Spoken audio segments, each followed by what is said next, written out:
Welcome everyone to the People Stack. Now, if you're involved in running a business or heading up HR here in India, you definitely know what I'm talking about. Trying to navigate all the employment laws. It can really feel, well, overwhelming, can it? Complex, lots of detail. But here's the thing, getting these mandatory policies right isn't just, ticking boxes to avoid legal trouble. It's absolutely fundamental. Fundamental for your company's stability, sure, but maybe even more importantly for building a workplace where people actually, thrive. That's exactly right. And what's really interesting, I think, is that these regulations, they're often seen as just red tape, but there's so much more. They are basically the framework for a healthy work culture, Hmm. designed very carefully to protect both the company and the employees. We're talking about really the fundamental rights and responsibilities that define the day-to-day working experience. Right, precisely. So, for a discussion today, our aim is to sort of cut through that complexity, help you get up to speed quickly on this really vital area. Our source material today is a really excellent guide. It lays out all the essential employment policies that, frankly, every HR department in India should have nailed down. It covers the central laws, touches on those state-level differences, and really focuses on, compliance, but also best practices. Now, before we dive in, just a quick but very important disclaimer. The views we're sharing today, they're interpretations based on the source. For specific legal advice for your situation, please always talk to a qualified corporate or labor lawyer or consultant. Absolutely. Think of this as a strategic overview, a map, perhaps. But for the specific terrain of your business, you need that expert legal guidance. Yeah, good point. Our source also mentioned something interesting that actually creating and managing all these policies, it can take up a lot of time, especially for smaller outfits. And it pointed out that OfferD.co is actually working on a policy generator module to help streamline things, make compliance easier. Sounds useful. We'll maybe touch on that again later. It does sound like a practical fix for a common headache. Okay, so shall we get into these key policies then? What would you say is the absolute first one, the real non-negotiable for HR in India? Oh, without a doubt, it has to be the Prevention of Sexual Harassment Policy, Hmm. PASH, as it's commonly known. It's not just a legal checkbox. It's really the foundation for ensuring a workplace that's safe, that's respectful for absolutely everyone. Dignity is key here. Right, foundational. Yeah. Makes sense. So what's the specific law behind it and who exactly does it cover? Is it every single company?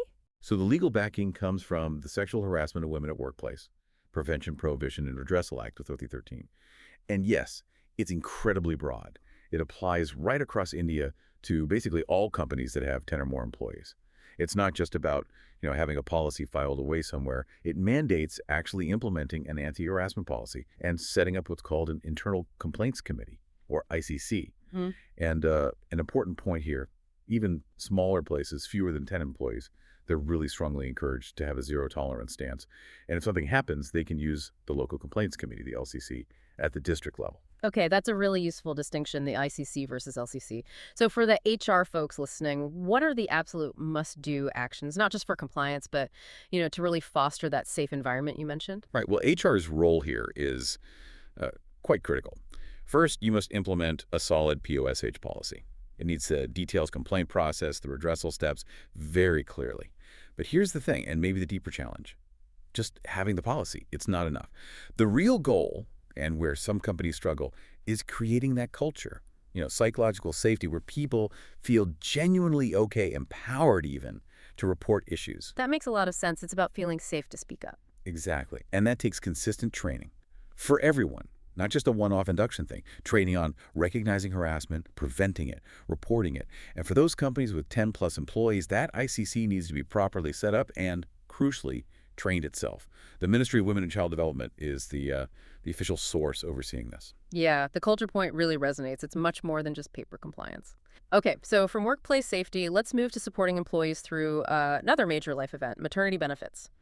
This one seems like a mix of legal necessity and, well, maybe a strategic opportunity for keeping good people. Absolutely. The Maternity Benefit Act, 1961, it's a perfect example of supporting female employees. It gives them the right to a pretty substantial 26 weeks of paid maternity leave. That's for the first 2 children. It then drops to 12 weeks for later children. And like PoSH, it generally kicks in for places with 10 or more employees, though smaller companies should still be aware, if they fall under the Act's scope. 26 weeks is significant.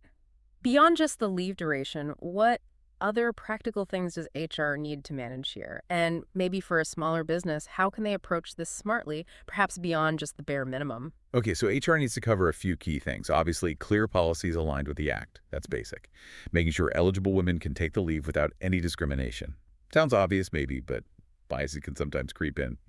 Yeah. Now, a really big one, often highlighted. Yeah. If your company has 50 or more employees, you are legally required to provide a creche facility, a childcare facility on-site or nearby. 50 employees. Okay. But for smaller businesses, those below 50, here's where the strategic thinking comes in. You might not need a full creche, but offering things like flexible work, remote options, maybe even helping subsidize local daycare, that can be incredibly powerful. It helps retain skilled women returning to work. So you turn a compliance cost into, well, a talent retention advantage. This whole area falls under the Ministry of Labor and Employment. That's a great perspective, turning compliance into a competitive edge. I'd like that. Okay, let's shift to the everyday stuff. Leave and working hours. This is where employees really feel policy on a daily basis, right? Absolutely. This is the nuts and bolts of the work routine. The main laws here are the Shops and Establishments Act that covers most commercial places like offices, shops, IT companies, and the Factories Act, 1948, for manufacturing units. Now, there are state variations, always remember that, but generally, employees get a standard package of leave. Think around, say, 12 days sick leave, maybe 12 days casual leave, and perhaps 15 days of earned leave each year, something like that. And working hours, usually capped around 8 or 9 hours a day, 48 hours a week, again, with variations depending on the industry and state. Seems straightforward on the surface, but I bet this is where daily operations can easily clash with the rules if you're not careful. What are some common trip-ups or maybe key things HR needs to nail here to keep everything smooth and legal? Yeah, a common pitfall is simply lack of clarity. HR really needs to draft a very clear, comprehensive leave policy. It should spell out casual, sick, earned leave, how to apply, what's needed for authorization. This avoids so many small frictions and misunderstandings. Right, clarity prevents headaches later. Definitely. And another critical action is actively monitoring working hours. Making sure you stick to the weekly limits, ensuring people get their mandatory weekly rest days or holidays. It sounds basic, but believe me, overtime creep or people working on holidays without proper tracking.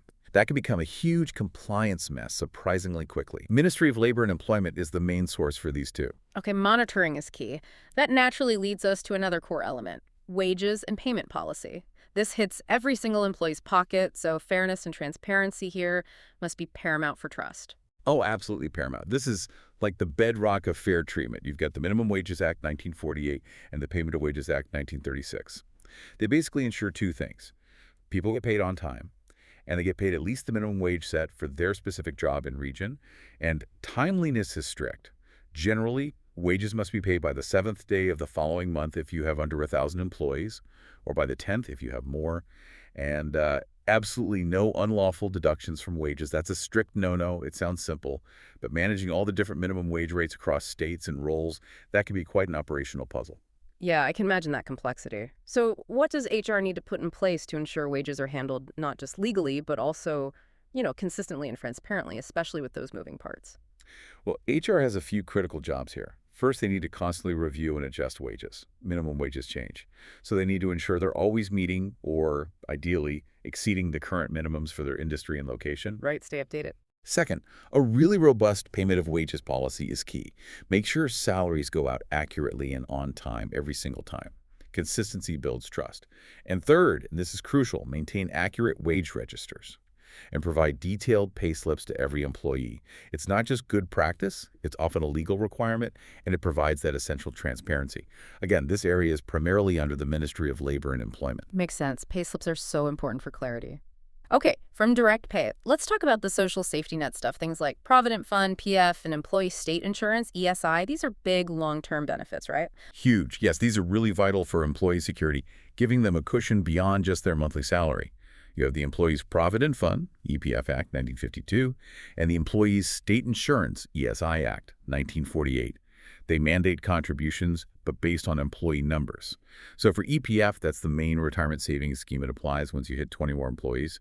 For ESI, which provides medical insurance and other benefits, it kicks in for establishments with 10 or more employees, but only if those employees earn less than $21,000 per month. That's a key threshold. Okay, 20 for PF, 10 for ESI below a certain salary. These are significant parts of the overall package. What are the absolute must-do steps for HR to manage these correctly? And maybe what's a common way employees misunderstand them? Right, HR actions are specific here. First, if you meet those thresholds, you have to register with the respective bodies, the Employees Provident Fund Organization, EPFO, and the Employees State Insurance Corporation, ESIC. No ifs, ands, or buts. Second, HR's job is to accurately deduct the employee's share, match it with the employer's contribution, which is mandatory, and deposit the total amount every month on time. Yeah. Delays cause penalties. A common misunderstanding. I think sometimes employees just see it as another deduction from their pay. Yeah. They don't always grasp the full value that it's a forced saving for retirement or crucial medical and sickness cover. So part of HR's role is actually educating employees on why these contributions matter so much in the long run. The EPFO and ESIC websites themselves are the official sources here. Good point on communication explaining the why. Okay, moving along, let's touch on another long-term benefit, one that really recognizes loyalty. Gratuity. Gratuity. Yes, it's a statutory benefit, meaning it's required by law, and it really is a thank you for long service. The Payment of Gratuity Act, 1972, is the law here. It applies to places with 10 or more employees, and it mandates a lump sum payment to employees who have completed at least 5 years of continuous service with the company. The calculation is quite straightforward. It's 15 days' wages for each year they've worked there. Think of it as a deferred bonus for loyalty. 5 years minimum, 15 days wages per year. Okay. It's a significant payment then, especially after many years. What's HR's role in making sure this is handled smoothly without any hitches or surprises at the end? HR basically needs to do two main things. One, have a clear gratuity policy. You should spell out who's eligible, exactly how the amount is calculated. Transparency is key, avoids disputes later. A clear policy first. And two, most importantly, ensure the payment is made accurately and on time when an employee becomes eligible, either after 5 years if they leave then, or whenever they eventually leave after completing the minimum period. Getting this right helps maintain good relations, even when someone is moving on. Ministry of Labor and Employment oversees this one too. Clear benefit, good process needed. Okay, next up, let's talk about something really important for building a modern, fair workplace. The policy on equal opportunity for persons with disabilities. This feels like it goes beyond just rules into actual inclusion, right? Absolutely. This policy is crucial for creating a workplace that's genuinely equitable and accessible to everyone. The guiding law is the Rights of Persons with Disabilities Act, 2016. It mandates that any employer with more than 20 employees must formulate an equal opportunity policy, the core aim. Ensure non-discrimination in hiring and throughout employment for people with disabilities. But the deeper insight here, it's not just about hiring. The policy needs to actively include provisions for making the workplace accessible, providing reasonable accommodations so individuals with disabilities can actually perform their jobs effectively. So it's really proactive, creating an environment where everyone can contribute fully. What should HR be doing actively to make sure their company isn't just compliant on paper, but genuinely inclusive in practice? Yeah, HR needs to be quite intentional here. First, draft that equal opportunity policy and make sure it's visible. Put it on the notice board, the intranet. Don't just file it away. Everyone needs to know it exists and what it means. Make it visible. Okay. Second, look at the physical workspace. Is it accessible? And critically, be prepared to provide reasonable accommodations. This isn't one size fits all. It's based on individual needs. Yeah. Could be special software, flexible hours, desk adjustments, whatever is reasonable. Tailored support. Exactly. And third, if you have 20-plus employees, the law requires appointing a liaison officer specifically tasked with overseeing these disability provisions, someone responsible. The Department of Empowerment of Persons with Disabilities is the key government body here. Excellent points on making inclusivity real. Okay, finally, let's wrap up with something absolutely fundamental for every single employee, the document that starts it all: appointment letters and contracts. Seems basic, but it sets the entire stage, doesn't it? It really does. You cannot overstate its importance. Every employee, without exception, should get a written appointment letter when they join. It's not just good practice. In many states, it's actually a legal requirement under their Shops and Establishments Acts, and this letter needs to be clear. It must spell out the core terms: job title, salary, bonus structure, if any, work hours, leave rules, and it should point towards other key company policies like the PoSH policy we discussed. It just provides that initial clarity, forms the basis of the whole employment relationship, avoids so many arguments later. Yeah, that initial clarity is everything. Sets expectations right from day one. So what are HR's key duties here, and maybe what's a common slip-up companies make with these letters? Simple, really. From day one, HR's duty is to give every new hire a detailed, accurate appointment letter covering all those key terms, a common mistake. Using a really generic template without tailoring it properly, or being vague on key terms like probation or notice period. That ambiguity can cause problems. Vague terms are bad. Exactly. And crucially, make sure the letter is signed by both the employee and an authorized person from the company. Get that mutual agreement documented. And then file it securely. Keep that record. Getting this right just sets a professional, transparent tone from the absolute start. This generally falls under the broad umbrella of the Ministry of Labor and Employment guidance. Okay, wow. We've covered a lot of ground there. 8 essential policies from PoSH ensuring safety through benefits like PF, ESI, gratuity, all the way to that very first appointment letter. It is definitely a lot for companies to manage. And like we said earlier, that complexity can be a real burden, especially for smaller businesses, maybe without big HR teams or in-house lawyers. And that's precisely where, smart solutions come in. Like we mentioned, Offer.co developing that policy generator module. Yeah. The whole idea is to tackle that complexity head on, to give small businesses a tool to quickly, easily, and accurately generate HR policies that are legally compliant. Right. The benefits seem pretty clear. Automating it saves huge amounts of time, it lowers the risk of getting compliance wrong, and just simplifies managing all these HR rules. It lets businesses focus on, well, business, instead of drowning in paperwork. It's about making compliance achievable. Yeah, it really does sound like a practical answer to a genuine challenge for so many companies trying to navigate this stuff correctly without massive overheads. Exactly. Using tech to make the maze a bit less, well, maze-like. So wrapping up, what's the big takeaway for you, our listener? We've walked through these key pillars of employment law in India. We've looked at the what, but also the why and the how. I think if we zoom out, the main point is this. Getting these policies right and really living them isn't just about avoiding fines or legal trouble.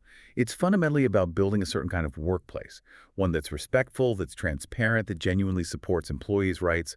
Yes, it protects the company legally, but it also builds a positive, inclusive culture. And honestly, that usually leads to a more productive and resilient business in the long run. Well said. And remember, everyone, these aren't just boring legal documents. They are literally the framework, the scaffolding that holds up a fair and effective work environment for everybody. So maybe think about what stood out most to you from our chat today. Where might your organization need to take a closer look to ensure you're not just compliant, but actually thriving? Maybe even going a step beyond the minimum. And maybe a final thought to consider. Beyond just having the policies, how can you actively use them?